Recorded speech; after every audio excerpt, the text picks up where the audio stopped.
Hey everybody, it's week 10.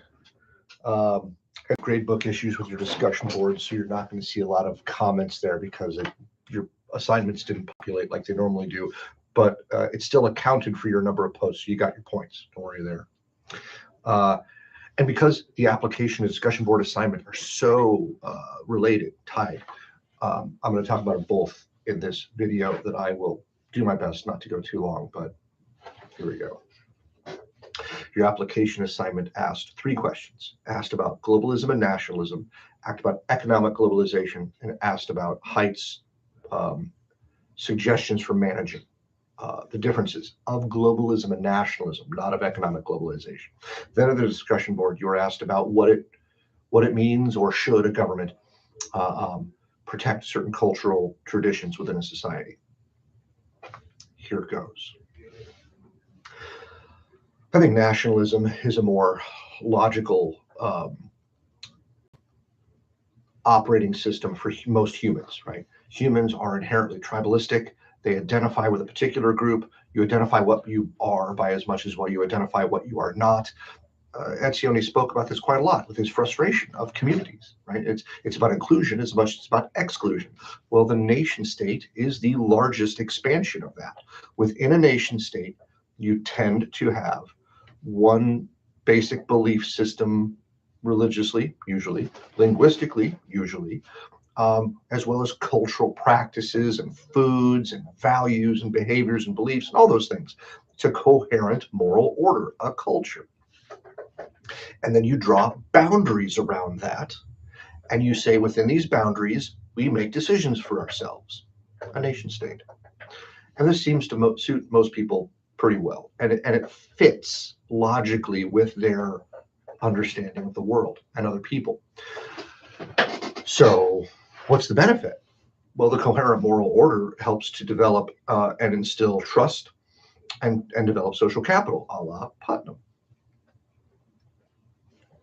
It's stable. It's a stable system that allows people to live their lives. Then you have globalism. Globalism is another moral claim about how things ought to work. Nationalism says things ought to work in that way. Globalism says things ought to work in a different way. Power should reside outside of nation states. Maybe there shouldn't even be nation states. There should be one overarching world government that creates policy, that unifies the world. I think that won't work. I think the people of the world are far too different. If you live on the other side of the planet from another person, it's very hard. You're just going to have a lot of common cause and common understanding. You certainly can't even have shared experience outside of like the basic biological functions of humans. What are the benefits of globalism? If a globalist system worked, which I have my doubts about, but if it did, you would be able to solve collective action problems that individual nation states can't solve. I think that's probably the strongest argument. Climate change or pollution or human rights abuses, these things could be addressed at the global level, as opposed to individual squabbling nation states negotiating how they'll do it together. I don't think it'll work, but hypothetically, if it did, those would be the things that a globalist system would be strong at addressing. Globalism also at its extremes would certainly argue for multiculturalism. There is no good or bad culture, no good or bad belief system. They're all perfectly equal, and so they should all just exist without preference or control. Also, borders are arbitrary. They keep people from going where they want to go. And so in a globalist system, maybe there would be no borders, although I could see that maybe going in a different way once the implications of a borderless world manifested. So you can pick, right? You were just asked to look at pros and cons. And so maybe you came up with those. And certainly, based on what the articles said. I'm just giving you my editorial that I think globalism and those ideas are short-sighted, if not just completely impractical, nearly utopian. Another one is multiculturalism. I want to spend a little bit of time on this because it will become very relevant in a moment we get to the discussion board. Multiculturalism is the idea that within a given society, multiple different cultural perspectives, belief systems, even languages and preferences and values can exist. I think this is the height of lunacy. I'd like to be emphatic about it. I think it's a very silly idea that will not work in any stable system. Can it work in a moment? In a moment, it could exist. Is it a stable system? The opposite of stable. It literally breeds chaos. Here's why. The nation state, which I think is the natural operating system for people, it's the farthest extent out that people can identify with other people, right? I can't identify with someone on the other planet, other side of the planet for me, in Africa, South America, on the other side of Russia or Russia. They're just too far away. There's too far away. There's too many differences between us for me to meaningfully identify with them. But over here in America, we have a common culture. There is some amount of shared experience that we all kind of have, and even more reinforced through digital media and television, music and movies and the like. So multiculturalism is all those different cultural perspectives and beliefs in one political economic system without any one being given preference. Okay, well, in some scenarios, maybe that could work if the cultures are similar enough. Belgium, well, one odd duck in the world. Belgium has, I think, 3 languages, Belgian, French, and German, and they are in the center of all these places, and they have such common understanding and common culture that Belgian, French, German, those people can meaningfully live together, but there are some very fundamental baseline beliefs and values and practices that they all agree on. So the differences in their culture are kind of up here, but down here they all share important elements, and I think that's why it can work. But not just everybody in the world can have a multicultural society. And that's what we're seeing in Europe, broadly speaking, right now with the immigrants from Middle East, North Africa, Pakistan, like Bangladesh. We're talking about down here at the fundamental level, they're not on the same page. And up here on the surface level, they're also very different. For my money, that just doesn't work. Why doesn't it work? Because if you've got completely different beliefs and values on the fundamental level, they are in conflict. When they are in conflict, I don't want to give in to yours and you don't want to give in to mine, and they are in disagreement and we are in the same system. What do? One side has to win out. That's not a stable system that just exists. It's not a live and let live. That's not how humans work. If I'm wrong, I guess I'll eat crow, but all the evidence is in my favor at the moment. So I think multiculturalism is a mistake to assume that that is a functional thing we should aim at. And historically, people are often mistaken because they'll say, well, look at Rome, look at the Ottoman Empire, or the various Chinese empires, or the various empires, Persian Empire, take your pick. None of those were multicultural, emphatically not. What they were was they were one dominant cultural perspective, one dominant identity that allowed other little pockets of language, religion, or identity to exist within them. There was one culture that dominated, and everyone was well aware of it. Probably the best example people try to use, or the worst example of how you phrase it, is probably the Ottoman Empire, various Islamic empires, where they gave some allowance for Jews to live. And they said, see, it's multicultural. No. The Jews had a dhimmi status. They paid jizya. They were a lower class. They were allowed to exist, and they weren't hassled like they might have been in Christian lands, but they weren't equal by any stretch. So there's just no evidence at any point in history that multiculturalism worked. Well, clearly you can understand I have strong feelings on that one. Okay, moving on. Part 2, economic globalization. Economic globalization has had a lot of benefits. It's had some drawbacks. Everybody in the world has benefited from economic globalization or free markets on the global stage because everyone was now able to participate in this global economy, even if they didn't have stable government or a military to protect their supply shipping lanes. If you had a thing or a service you could produce that was of value, it could be put onto the world market, and the United States was largely the guarantor of that system in exchange for military and security concessions against the Soviets, but it's a different story. Economic globalization brought billions of people out of starvation and poverty. Good, right? Good. But that's the power of free markets. But the downside was many people in industrialized, developed nations lost opportunities because the things that could be done more cheaply in other places were. And they were shipped away, they were sent away to be done somewhere else by someone else who wanted the job and would do it for far less. And then more cheap stuff could be produced for the people of the world, and our living standards could go up. And so middle-class jobs across the developed world suffered. And so the opportunities for those people in the developed world suffered. And that's a part of our politics that we're dealing with right now, to be sure. So those are the winners and the losers. Everybody lost, or no, everybody won, but a few people won and lost, right?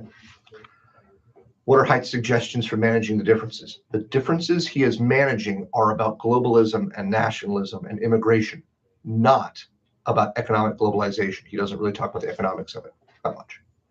What are his suggestions? Well, there's three of them. Be careful how many people you bring into your country at any given time, because he's specifically talking about immigration, because immigration seems to be the driving issue about all these authoritarian right-wing movements across Europe. It's immigration. Seems emphatically to be the case. So, okay, be careful how many new people you bring into your society at any given time. Right? There is a threshold below which the culture will be fine with it.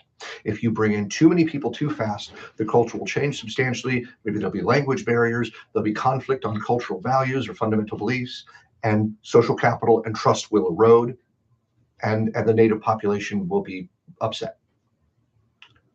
Then, not only do you be careful how many over what period of time, but from where are they coming? What is the substance of these people?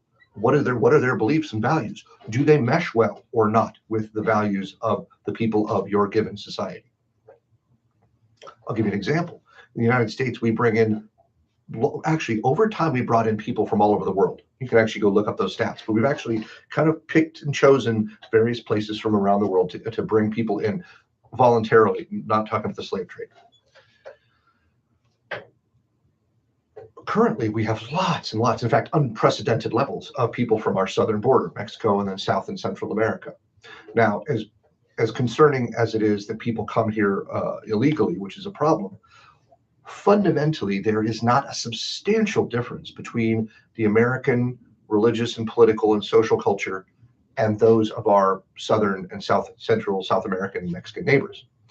They are more socially conservative. They're more likely to be religious, but their overall understanding of human relationships is not substantially different. All Christian for the most part, and only two different languages. That's not so bad. That's not such a huge hill to climb. Now you go over to Europe and things look quite a bit different because the differences between the groups are much more stark. Christian/secular, Enlightenment rationalist, socially liberal Europe, and then the immigrants from North Africa, the Middle East, Pakistan, who are all Islamic, almost entirely, much more socially conservative and very openly religious. It just doesn't mesh well. And when they don't assimilate, then those problems persist. And so Haidt says, be careful about how many over a given period of time. What is the values, the beliefs, the culture that you're bringing in, and will it mesh well? Okay, now that you've at least considered those, then the third point is you need, as the host country, to work towards positive or active assimilation. Don't just wait for people to figure out. Help them. Help the people that are new to your society. Teach them the language because that matters. Right? Remember in Matthew's in week 6, he said, English is an illegitimate bottleneck preventing people. That's just patently silly. I can't go to Morocco or Turkey or Japan and expect them to capitulate and change their way of being, their economy, their social structure, their religious structure, their language for my preferences. That's the height of narcissism. And it's unworkable. You come to a new society, you learn the dominant language. It's better for you. It's better for your family. It allows you to access the opportunities in that society. So when people come here, we should help them to learn English. This is how America works. These are the cultural practices that we expect. These are the things we really don't want to see. Think about Sweden from the article, right? Very gender, sex, rather egalitarianism. All the very way. It's how they want to operate. It is important for them. It works for them. It's great. If you import a whole bunch of deeply religious, deeply conservative people who have a very, very conflicting view about the relationship between men and women and their roles in society, that's not going to work well, and you shouldn't do it, honestly. But if you do, you better try real hard to instill in them the understanding that that's not going to fly here. The alternative is just a completely multicultural relativistic perspective where you just allow them to continue to have those views that fundamentally conflict with the views of your society. Good luck. It's not going well. There are places in Europe, ghettos, if you want to call them, places in cities. Malmo, Sweden is a well-known one. There's just no-go zones. Please don't even go there. There's just complete disconnect from the local political culture of Sweden. It's wild, but it's quite true, which is why I wanted you, so let's move on, why I wanted you to move on to the discussion board element of should governments play a role in protecting cultural traditions and identities. Now, here's how this could look. Language, religion, cultural practice, holidays, celebrations usually tied to religion, but sometimes they can be secular holidays too. Does the government enforce by preferring those specific ones tied to this polity, this culture? When I was in Turkey, there was Bayram, which happened a little before Christmas, I think in October, if I recall, October, November. There's Ramadan, which takes place over a month. So they have these various Islamic holidays because that's their culture, right? Now, Turkey's a weird duck because they had a secular republic that they have moved away from over the past 20 or so years, more towards an Islamic state, in the sense that they are democratic and they have some republican principles, but they're very much Islamic and they're not secular like they were in the 1920s. So I went to a big department store in Ankara where I lived, and they had a huge Christmas display because in the early stages of the Turkish Republic in the early 1900s, they very much wanted to emulate Europe, and part of Europe is Christian. When the founders kind of rejected Islam for cultural reasons and modernization and where the power was both politically and militarily, it's a long story.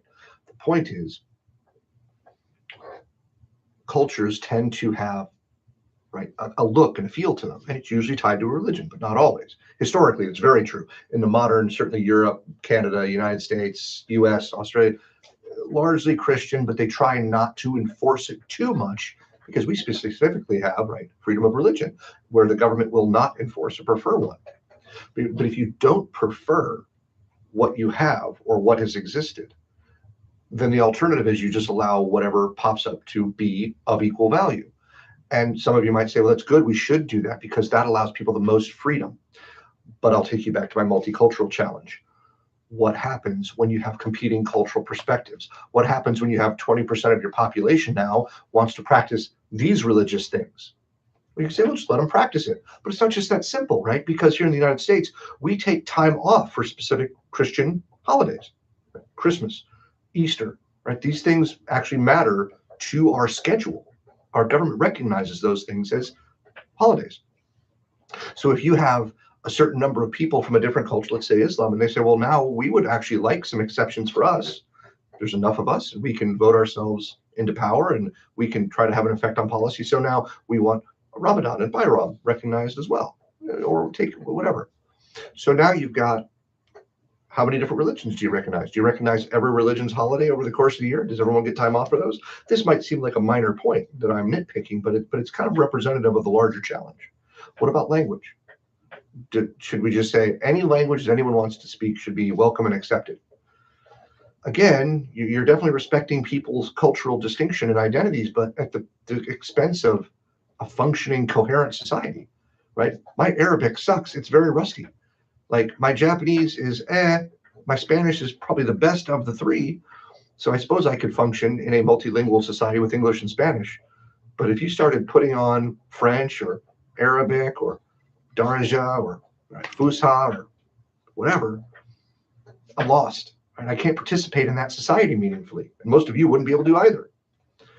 So it's not so obvious that we should just let everybody do whatever they want. And it probably is the right decision for a government to defend and prefer certain things to the exclusion of others. But then you have to ask, okay, well, that's maybe a logistical approach. Like what just makes sense? But maybe there's a moral element to it. Is this fair? Should that happen? Does a government have a right to do that? My estimation is yes, but maybe you think otherwise. And in which case, and maybe you agree with me anyway, but think about it. Like, what does it mean to say, I know you're here. We've allowed you to come in, but we're just not going to recognize your stuff. We're not going to stop you from doing it, but we're not going to make any particular space for it. We're not going to create holidays where everybody gets to, leave work. We're just not going to do that. These are substantial questions that will be relevant to all of us because this will be the future for all of us. We are going to continue to have immigration because economically it will be necessary. And we'll have people from around the world that will come here that may or may not assimilate to greater or lesser degrees. Look at Dearborn, Michigan. That's a pretty fascinating example within the U.S. I think there's somewhere down in Texas that's having some similar experiences. Look what's happening in Europe. How do you manage these changes? I don't exactly know, because many of you emphatically wanted to protect the ability for people to express themselves and to be able to have their own identity and not have something forced upon them. We don't want to exclude people. Sure, I get it. And so when these right-wing authoritarian groups rise up, it's in reaction to drastic changes in their society that are unwanted. And when the governments aren't making changes in accordance with their society's perspectives or preferences, then people get mad and they do things, crazy things, authoritarian things.